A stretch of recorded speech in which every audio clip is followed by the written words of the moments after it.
Hello दोस्तों, स्वागत है आप सबका हमारे चैनल पूनम झा पे। दहेज प्रथा। दहेज प्रथा। दहेज कभी खुशियों की गारंटी नहीं दे सकता। एक सुंदर सी कन्या अनामिका कॉलेज में अपना ग्रेजुएशन पूरा करती है। तभी उसकी मुलाकात एक लड़के राहुल से होती है।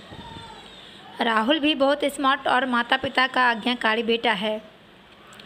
दोनों एक दूसरे को पसंद करने लगते हैं।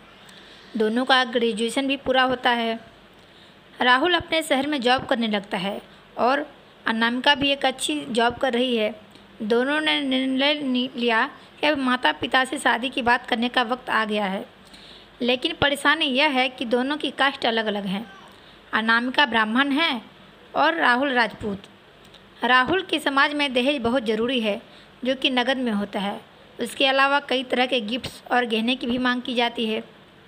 राहुल ने अनामिका को यह स्थिति स्पष्ट की और कहा, घर वालों को मनाओ, अगर तुम सभी मांगे पूरी करवाती हो तो मेरे माता पिता तुम्हें पलकों पर बिठाएंगे। अनामिका ने अपने माता पिता से यह बात कही। अनामिका के माता पिता को यह बात पसंद नहीं थी, पर अनामिका की जिद थी कि अगर मुझे दहेज दोगे तो मेरी इज्जत बढ़ेगी। अनामिका के माता पिता सक्षम भी थे, बिना मांगे भी अनामिका को बहुत कुछ दे सकते थे। उन्होंने इस तरह से दहेज की मांग करने वाले लोग पसंद नहीं आ रहे थे। लेकिन माता पिता अनामिका की खुशी चाहते थे। उन्हें यह डर था कि कहीं उनकी बेटी ये ना सोचे कि वे अपनी बेटी को कुछ देना ही नहीं चाहते हैं। इसलिए उन्होंने सभी शर्तें मानी। शादी में राहुल को कार, फ्लैट, फर्नीचर के साथ 50 लाख नकद दिए गए। साथ ही अनामिका को गहने भी दिए गए और सभी रिश्तेदारों को गिफ्ट्स और कपड़े भी दिए। शादी बहुत धूमधाम से की गई, कोई कमी नहीं छोड़ी गई। अनामिका को मन ही मन यह गुमान था कि कास्ट अलग होने के बावजूद माता पिता ने उसकी शादी राहुल से के हिसाब से की।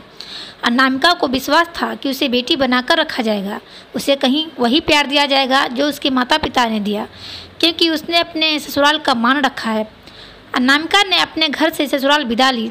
ब्राह्मण कन्या राजपूत घर की बहू बनी। ससुराल में बहुत ज़्यादा पर्दा प्रथा थी। बहू को मनचाहा खाना खाने तक की स्वतंत्रता नहीं थी। कितनी भी भूख क्यों ना हो, घर की बहू सबके खाना खाने के बाद ही खाएगी। यहाँ तक कि उसे घर के पुरुषों के सामने बैठने तक की इजाज़त नहीं थी। अनामिका ने इस बात पर एतराज़ दिखाया, पर उसकी किसी ने ना सुनी। राहुल ने भी यह बोलकर मुंह फेर लिया कि यह तो परंपरा है।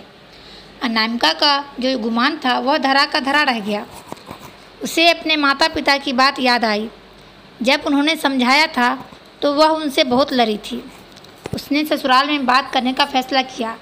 अनामिका ने अपने सास, ससुर और पति से बात की, लेकिन उन्होंने नहीं सुनी और उसे बहुत बेरहमी से पीटा। अनामिका ने कभी ऐसा व्यवहार नहीं देखा था। उसे जिस लाए हुए दहेज का घमंड था वह चूर चूर हो गया था।